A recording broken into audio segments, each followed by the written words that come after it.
Magandang hapon sa inyong lahat. And again, this is Sir Weds of ISF Media bringing you some of the updates, latest news, and everything that we can talk about regarding our agency and all about teaching. I'm bringing you back here in our channel, here in Facebook and in YouTube simultaneously so that we can share all of our views, comments, reactions, and even our maybe disappointments in the current trends that are happening in our country, especially in the field of education. So before we begin, I'd like to introduce to you the what do you call this? What this show is all about. So we are in our season 1 of What's Up DepEd. So this is a branch of our channel that deals with the things that are happening in our agency. It is under our flagship program, EducNation, or under EducNation, Educating the Nation. So yun po yung ating primary program. So start intro.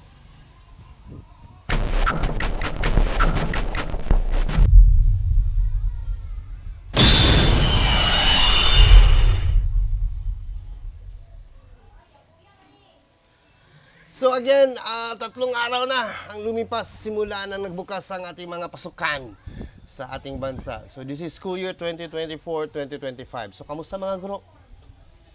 Kamusta ang unang tatlong araw ng inyong taon? How was it? Prepared ba lahat? Handa ba talaga lahat para sa pasukan? Yung mga nabahaan sa Metro Manila, may sadness and feeling of dismay is within all of our siguro para sa ating mga kaguruan dahil nga sa kunano kasi hindi naman kasi maliit na bagay ang nangyari sa kanila, no? So kahit nag-postpone nga yung classes nila, on what expense, 'di ba? Baha and all. Kasi nga daw, sabi ng ating mahal na Pangulo, yung flood control projects po ng inyong lungsod, tinamaan nga raw ng barko. So, ewan ko ilang barko siguro tumama doon sa 5,500 worth na flood control projects sa buong Pilipinas. But, it is what it is. Ano pa magagawa natin? Ayan na eh. So, sa mga nagsuspend ng kanilang classes, I hope you can recover soon. Kahit alam ko, I believe nagkaroon ng ng ibang divisions yata, pa rin sila, distance learning. Palagay ko, yun yung ewan ko kung natuloy ba. But most of the schools and the divisions within Metro Manila, especially those places na nag-declare na state of calamity, nag-postpone talaga sila ng kanilang opening of classes, which I believe is the best course of action. So nag-live tayo ngayon kasi nga may mga guro na paulit-ulit pa rin nagtatanong paano daw nila i-avail yung 6 hours nila. Actually, sa ibang lungsod, even prior the release of DepEd Order number 5, nagsi-6 hours na sila. Alam niyo ba yan? Sa Region 4 yata, 4A ba? Yung dating region ni former Undersecretary Diosdado San Antonio. Yung kay Yusek Dads. Yung former region niya, 6 hours lang talaga yung teaching load. Maximum teaching load ng kanilang mga guro. So after 6 hours, they actually go home. So hindi po ang DepEd Order number 5 ang unang pintuan na nagbukas para dyan. May mga regions na po tayo, shoutouts po kay Yusek Dads, na sinabi niya talaga yun. During, I think it was an inset, yata yun na inattena ni Yusek Dads during his tenure as the regional director, na sinabi niya talaga na, yes, 6 hours lang ang mandated teaching load ng mga guro. So after 6 hours, they can decide to go home. And if I may quote former Secretary Lapus, So he was the secretary even before Brother Luistro. So before sa tenure ni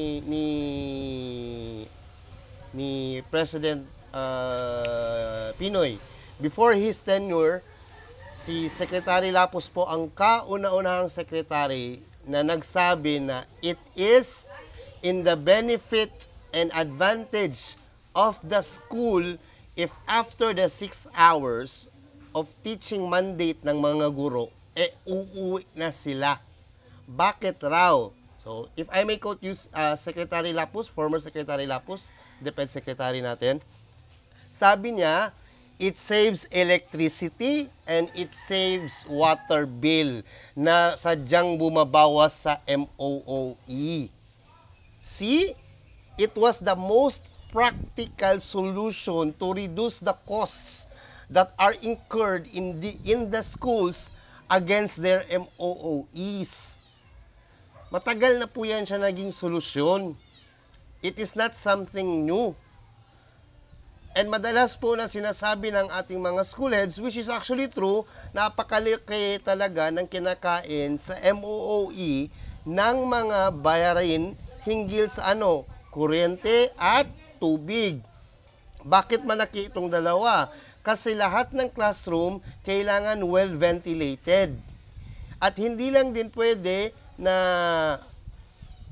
yung lighting, maliwanag yung classroom, hindi lang yun, kasama na doon yung mga electric fans na dapat yung mga bata, yung mga estudyante sa classrooms, hindi naiinitan, hindi pinagpapawisan.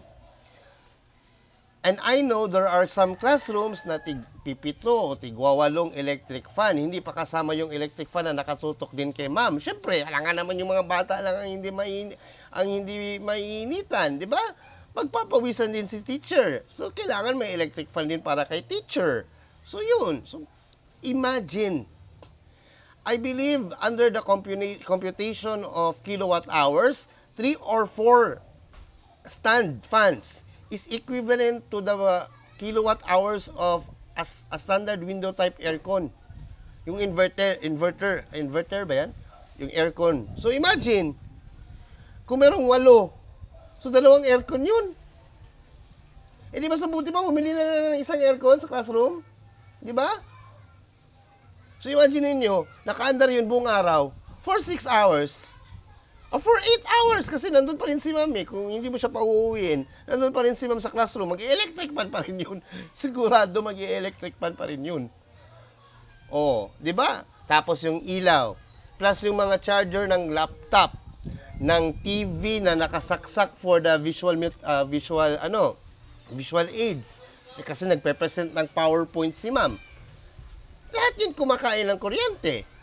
Kapag si ma'am magpe-prepare siya, yung ancillary tasks niya, which is creating lesson plans, instructional materials, kung sa loob niya ng classroom gagawin, dagdag talaga yun sa gastos ng kuryente kasi kakain ng kuryente si ma'am. Magpapaandar talaga yan siya ng laptop niya. Ititest niya talaga yung PowerPoint niya. So, saan pala pupunta yun? Sa bill ng school, sa kuryente niya. So, syempre, may ibang teachers pa. Magdadala yan sila ng sarili nilang teapot, yung electrical teapot. Kasi kapag medyo matanda ka na, katulad ko, maghahanap ka na ng kape sa hapon. Wala namang mainit na tubig. So, syempre, magpapainit ang tubig si ma'am. Magkakape si ma'am. Di ba? Sabihin nyo sa akin, hindi totoo. Nagkakape yan si ma'am. Tulad ko ngayon, nagkakape ako. Inom tayo. Coffee ko brown. Baka naman. So, syempre, magkakape si ma'am habang gagawa siya ng lesson plan. Habang gagawa siya ng instructional material. Saan papunta yun? Kuryente na naman ng school. Di ba? So, syempre, kasi doon nagpainit ng tubig si ma'am. Saan pala niya kinuha yung tubig? Alangan bibili pa siya ng mineral water sa labas. It's the most practical solution na si ma'am at saka si sir, after the 6 hours of teaching load, umuwi na siya. Huwag nyo na pigilan. Pauwiin nyo na.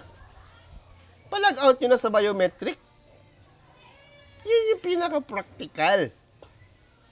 And let's see if lahat ng teachers sa isang highly populated school uuwi after 6 hours, let us see if bababa nga ba ang bill ng kuryente at ng tubig.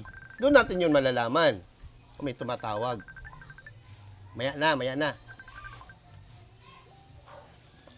And let us see kung bababa nga yung bill ng kuryente at saka tubig. So yun. 'Di ba? Another thing, yung tinatanong nila regarding naman sa ano yun? Kalimutan ko. Yung tinanong kanina. Kasi may question kanina about sa yung DTR, log-in, log-out. Oo, yung mga ancillaries, kung meron pa ba rin ba daw siyang value sa loading. Sa DepEd order kasi, walang binanggit.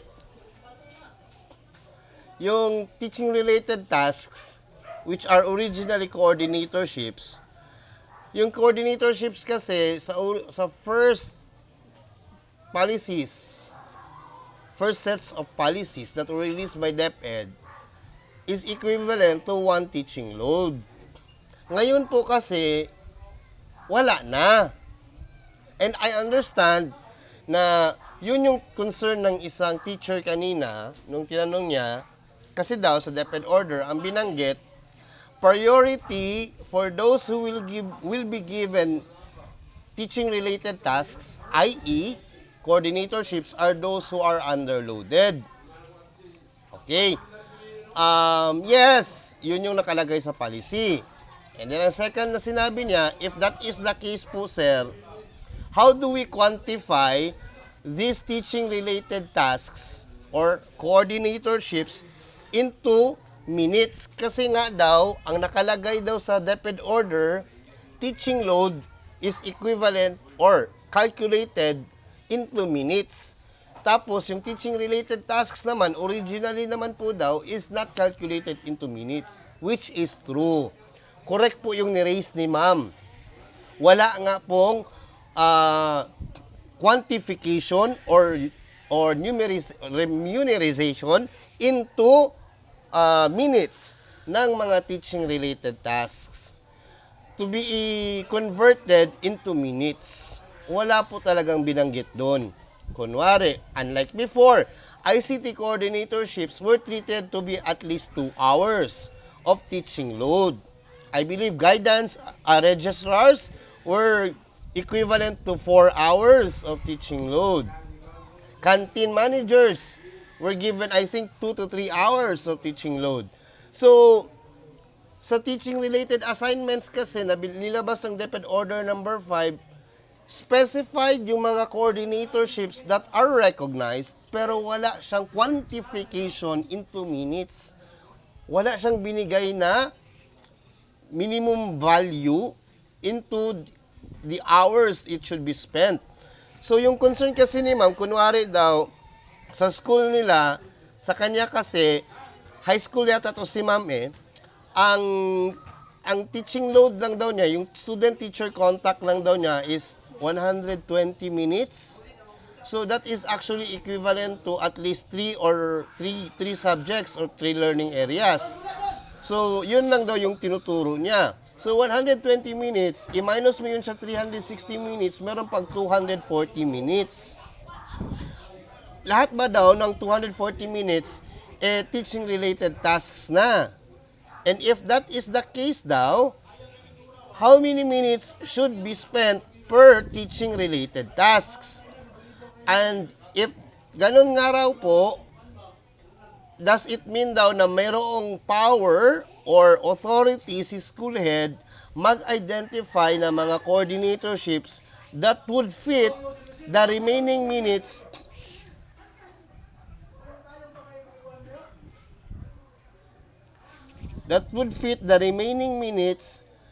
in order to achieve 360 minutes. So, kung 120 minutes lang yung tinuturo ni ma'am, meron pang 240 minutes.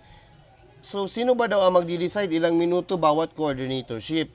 Valid point, valid question. Ang sagot po dyan, walang sinabi sa policy.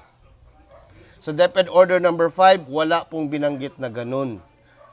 Ulitin po natin, kahit saan nyo po titingnan sa DepEd Order number 5, walang sinabi na mayroong equivalency ang mga teaching-related assignments or coordinatorships into minutes.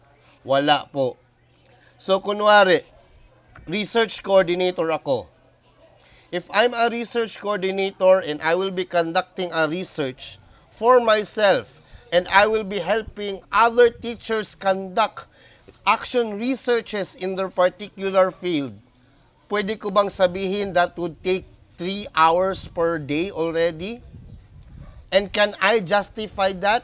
Considering that the notion, the idea of the teaching-related assignments should be given in priority to those who are under load. Hindi naman siguro buwan-buwan mayroong action research. Hindi po ba? So, ang magiging doon, ang contest kasi doon is the frequency of the task of the teaching-related assignment. So, kung ako, full load ako, 360 minutes ako per day, magtatanong talaga ako, bakit siya 2 hours lang per day, tapos bibigyan mo lang ng coordinatorship. Yung 360 minutes ko per day, daily yun, hanggang matapos yung taon. Yung coordinatorship niya, hindi naman yun araw-araw ginagawa. Nakita niyo po ba yung point? Yun yung concern ni ma'am. Yung equity. Yung equity. Ulitin natin, equity. Yung equity ng kanyang tasks na ginagawa niya, na responsible siya on a daily basis compared to those who are quote-unquote underload. Now, to be fair din sa mga underload or tinatawag na underload,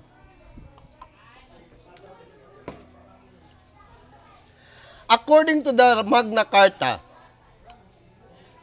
a teacher must spend a maximum of 6 hours of teaching load per day. Basahin na lang natin para hindi ako may nag-aaway dito sa amin. Pasensya na kayo, kaya maingay yan sila. Kasi may nag-aaway dito sa amin eh. So, basahin na lang natin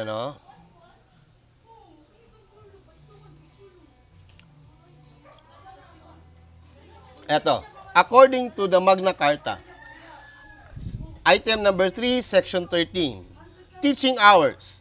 Any teacher engaged in actual classroom instruction shall not be required to render more than 6 hours of actual classroom teaching a day. Ito po yung basis ng DepEd Order number 5. Ito yung foundation ng DepEd Order number 5. Provided, however, that where the exigencies of the service so require, any teacher may be required to render more than 6 hours but not exceeding 8 hours of actual classroom teaching a day. Kaya po, kung mag-overload daw yung teaching load ni ma'am, hindi dapat ito sosobra ng 8 oras. Kung 6 hours na siya, tapos bibigyan mo pa rin siya ng teaching load after the 6 hours, hindi dapat sosobra sa 2 oras na window. Kasi dapat yung buong trabaho ni ma'am, 8 oras lang talaga yun kada araw. However, that overload of teaching must be given a payment. Yung nakalagay dito. Not exceeding 8 hours of actual classroom teaching a day upon payment of additional compensation at the same rate as his regular remuneration plus at least 25% of his basic pay. Ibig sabihin nun, merong overtime pay si ma'am kung overload siya ng pagtuturo. As I was saying, na to be fair sa mga underload or quote-unquote underload, itong term kasi na underload, si DepEd ang nagpauso nito. Uulitin ko si DepEd ang nagpauso ng term na underload. Kasi sa Magna Carta of Teachers, walang term na underload.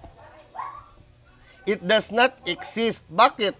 Kasi ang sinabi dito sa hours of work and remuneration shall not be required to render more than 6 hours of actual classroom teaching a day. Which means, maximum yung 6 hours per day. May binanggit bang minimum? Di ba wala?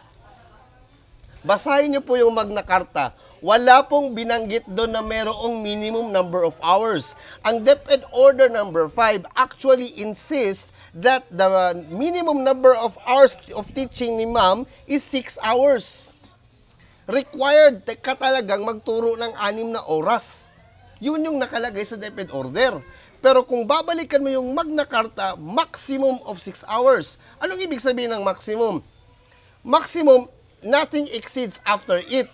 But it may be that there may be some things or entities that may not reach its highest point of level. Example, motor. Yung maximum capacity ng motor, 12 liters. Kapag sosobra dyan, aapaw yung gasolina. Yun yung overload. Now, kapag ba lalagay ako ng gasolina sa motor ko ng 5 litro lang, did I violate the maximum number of hours? No. Aandar pa rin ba yung motor? Yes! Kaya sa mga tinatawag nilang underload, ang question ko dan is, how do you determine someone to be underloaded? Kung ang mismong Magna Carta nagsasabi maximum, anything beyond that, bawal na. Kung sosobrahan nyo pa, bayaran nyo ng overtime. Pero kung hindi siya aabot ng 6 na oras ng pagtuturo, may sinabi ba ang Magna Carta against it? Wala. For as long as there must be teaching hours. Engagement in actual classroom teaching or actual classroom instruction. Magtanong tayo sa mga abogado kung mayroon silang contest dyan. Basta makapagturo lang pala si ma'am ng isang subject sa isang araw, naabot niya yung requirement na actual classroom instruction under sa Magna Carta. Kung gusto nila, baguhin nila itong Magna Carta of Public School Teachers. Di ba? Ang kaso yung DepEd Order kasi medyo gumanon siya sa Gumanon siya sa sa Magna Carta. Yung Magna Carta Republic Act. Kaya yung contest ko talaga parati doon sa mga nagsasabi ng underload. Ano ba yung basis ng underload? Hindi umabot ng 6 na oras? Kasi kung ang basis ng pagiging underload, hindi siya umabot ng 6 na oras, ibig sabihin, requirement ang 6 na oras talaga. It is the basic requirement. If it is the basic requirement, ibig sabihin, minimum yung 6 na oras. Yung nakalagay sa Magna Carta, maximum yung 6 na oras. So, baliktad yung interpretation ninyo sa Magna Carta. Hindi po ba? If someone may disagree with me, okay, it's fine. But please, try to clarify. Post your positions. Kasi mahirap yung sinasabi nila na minimum yung 6 hours. Actual talaga, requirement talaga yung 6 hours. Hindi requirement yung 6 hours. Ang minimum requirement, hindi binanggit sa Magna Carta. Maximum requirement yung 6 hours. Put your legal basis behind. Post it here. Make a comment video. Make a reaction video. I dare to challenge everyone to contest this position. Kasi maximum yung nakalagay dun sa Republic Act And my analogy and my simile will always be, kung ang isang motor, ang maximum capacity niya is 12 liters, kapag ba 5 litro lang ilalagay ko na gasolina sa motor, tatakbo ba siya o hindi? Tatakbo. So meaning, okay na yung 5 litro. So kung magtuturo ako ng 2 oras lang sa isang araw, na-follow ko na yung Magna Carta. Kasi ang sinabi ng Magna Carta, maximum is 6 hours, wala namang minimum. For as long as I have engaged in actual classroom instruction. Tapos na tayo dun sa usapan. Di ba? Pero ewan, bakit hindi ganun yung interpretation ng DepEd? Ang dami naman sa ng abogado ng DepEd.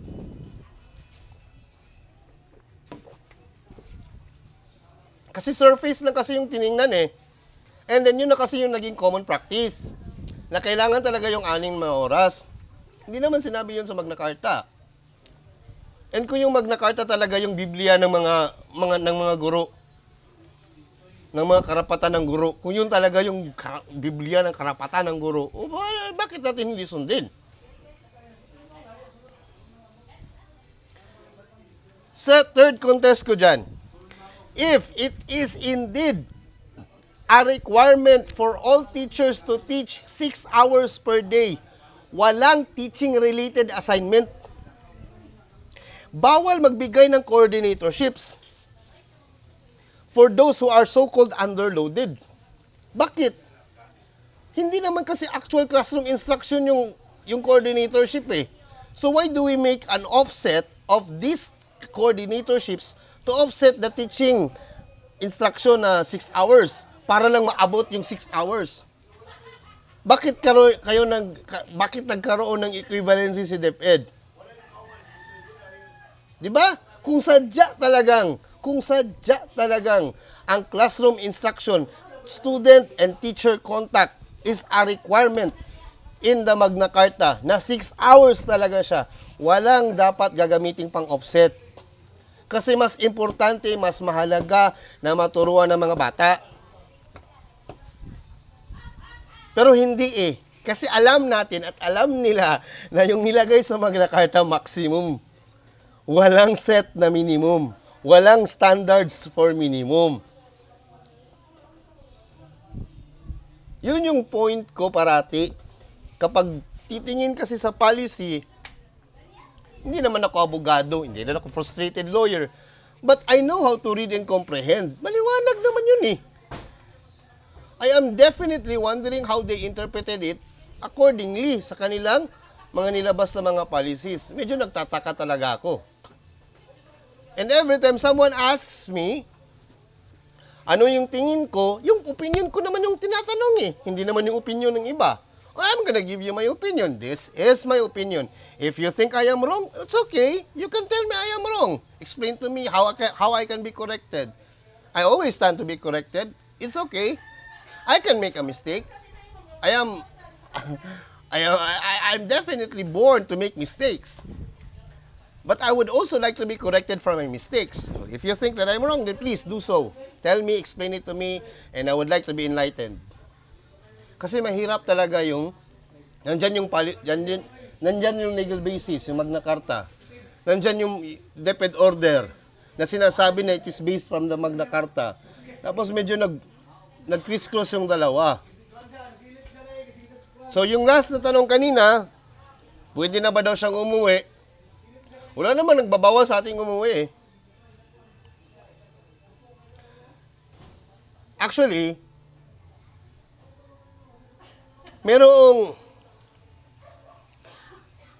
isang blog dito sa internet before. Hindi na existing yung blog eh. For some reason, hindi ko na siya mahanap. Binookmark ko siya sa first laptop ko and I am still using the same Gmail account sa Chrome ko. So, lahat ng mga naka-bookmarks ko nandito pa rin. Pero kapag click ko yun, wala na, hindi na ma-open yung blog niya. Ang ginagawa niya, pinopost niya yung mga articles about issues sa government that are in line with how to function according to the policies. Isa sa mga pinost niya was yung isang, I believe it was a teacher yata eh. Yan yung concern niya, yung 6 hours. Kasi this teacher was actually flagged kasi umuwi siya after 6 hours talaga. And binawasan daw yung sweldo niya. So, he complained. And if I remembered it correctly, if my memory serves me right, he won the case. And that was even before the time na nilabas itong DepEd order na ito. He won the case. Ang argument was, yung grounds niya, sa DTR niya, wala siyang absent. He cannot be considered as late. Kasi nga daw, even before yung formal class niya magbigin, nandun na siya sa school. And lahat ng mga classes niya na atinan niya, and then umuwi naman daw siya. So natapos daw niya yung 6 hours na pagtuturo. Naubos daw niya yung 6 hours. Yun yung sinasabi niya. He actually won that case. Nakalimutan ko lang saan yun na place eh. But there was that case. Hindi na kasi available yung blog na yun. It is of that same issue din, yung sa mga Muslims din sa amin. There was one Muslim who tried to exert his understanding with the 11 to 2 o'clock na freedom during Fridays na pwede mag-log out yung mga Muslim employees to attend the Friday congregational prayer. So, every 11 o'clock, umuwi na siya. Magsisimba. Babalik siya before 2 p.m. So, yung break niya, 11, 12, 1 o'clock, and then 2 o'clock. Almost, yun. More than 2 hours yung break niya every Friday. Same vlog yan. So, kaso-kaso and all, kasi nga, nilate siya and all. And then, ang argument niya, yung Republic Act, which was actually signed by the former president, ironically, by the father of our current president. It was Ferdinand Marcos Sr. who signed that Republic Act. So, upon discovery sa kanya mga DTR, etc., etc., and then aligning it with the Republic Act, nasa tama siya sa Friday. Ang mali niya, hindi niya pa rin na-comply yung 40 hours mandate. Kasi nga, 8 times 5, 8 hours per day, so 8 times 5 per week, 40 hours yung natural mandate ng bawat empleyado ng gobyerno. Hindi naman niya na-comply yung 8 hours, 40 hours per week.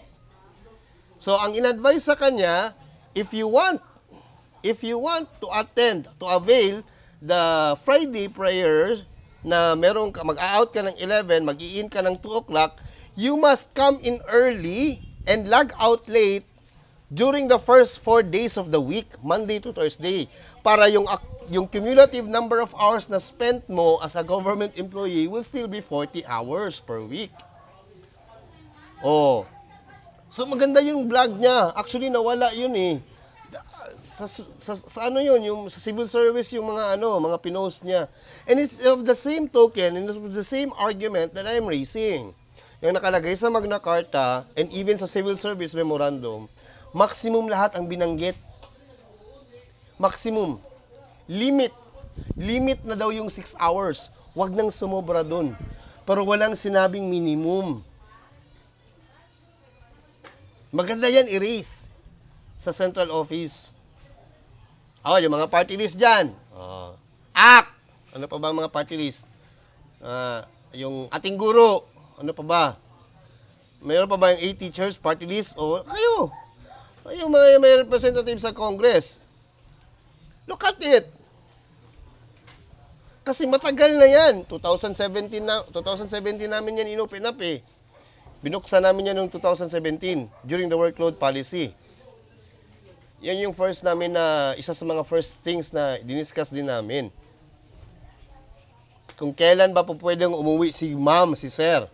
At kailan ba po pwedeng mag-log-in si ma'am at saka si sir. Kasi 'di ba, kapag shifting ka, ito, mga shifting, yung classes nila 11 o'clock magsisimula or 12 o'clock magsisimula. So, syempre, yung ancillary, yung 2 hours na ancillary niya, it could be before the start of the day. So, most often than not, the most practical solution would be, saka na siya magla-login kapag malapit na yung oras niya. Binanggit ko na rin yan na topic during the first release of DepEd Order No. 5. During the same day that DepEd Order No. 5 was released, I broadcasted one video here and in YouTube talking about these issues. Yung log-in and log-out, yung biometric.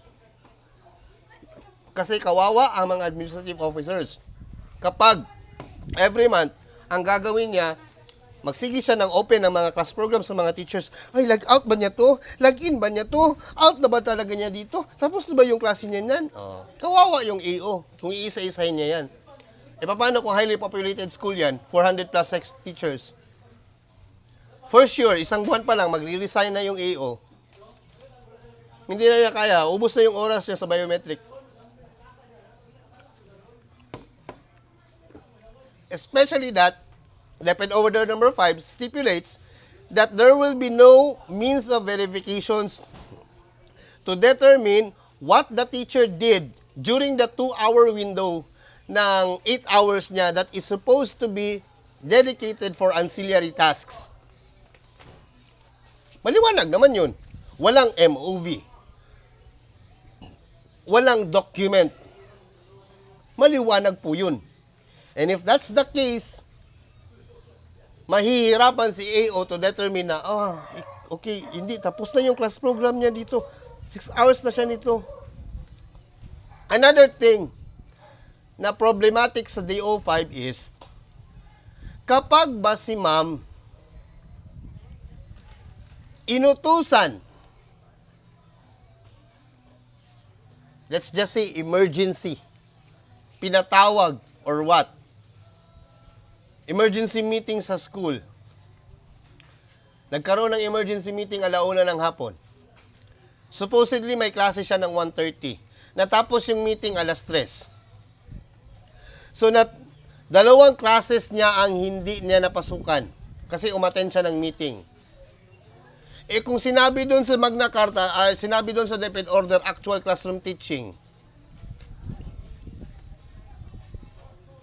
ibig sabihin, mabamainusan yung sweldo ni ma'am for that particular day kasi hindi siya nagturo, kasi walang student-teacher contact. Huwag niyo sabihin sa akin na, ay, hindi, counted man yun, kay emergency kasi man yun, kaya nag-meeting. So, if we're going to consider things and under our discretion to identify what are considerables and what aren't, then subjective pala yung implementation natin. Nagkaroon pa tayo ng standardization kung magiging subjective din pala tayo. Again, it should not be subjective. It should always be objective. And it should always apply to all cases. Kapag sinabi ninyo na okay lang yung ganon, then on all other aspects, okay lang din. In other words, hindi na magkakaroon ng absences or deductions sa kanyang salary si ma'am in the notion of being late or tardy. For as long as present si ma'am every day for the whole month, walang tardiness na naganap. Basta nagturo siya. Basta nasa school siya. Hindi po ba?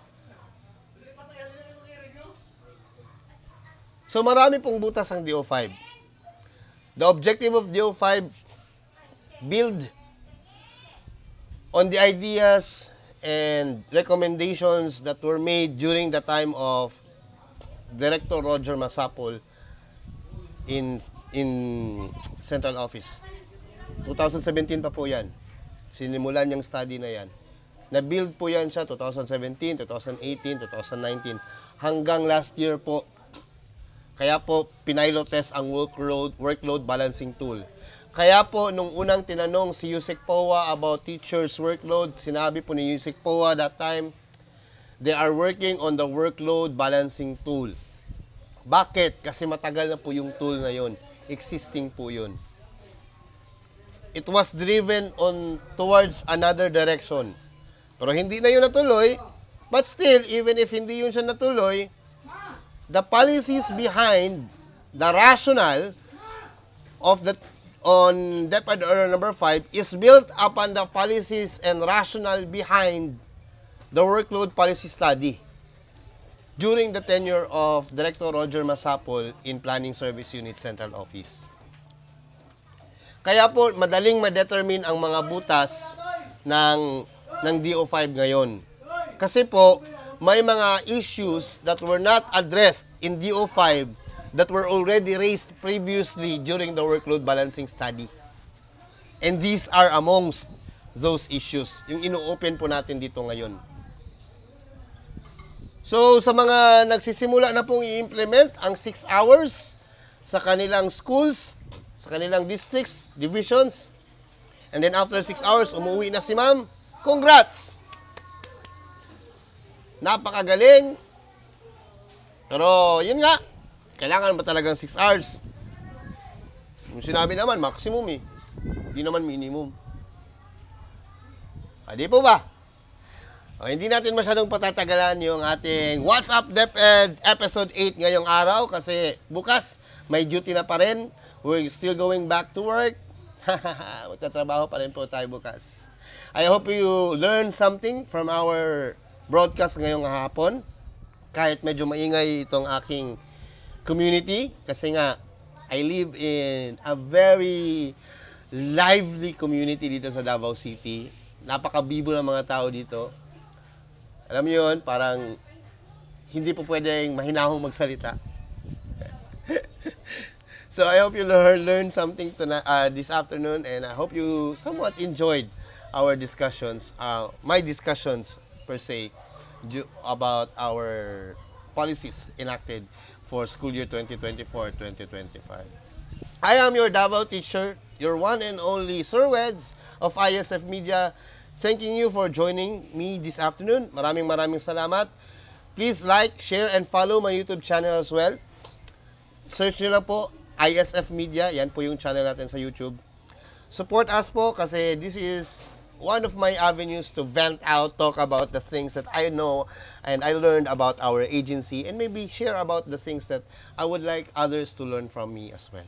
Maraming salamat po sa inyong paninood, pakikinig at pagpa-participate kahit papano. Maraming salamat at sa muling pagkikita, dito po si Sir Weds.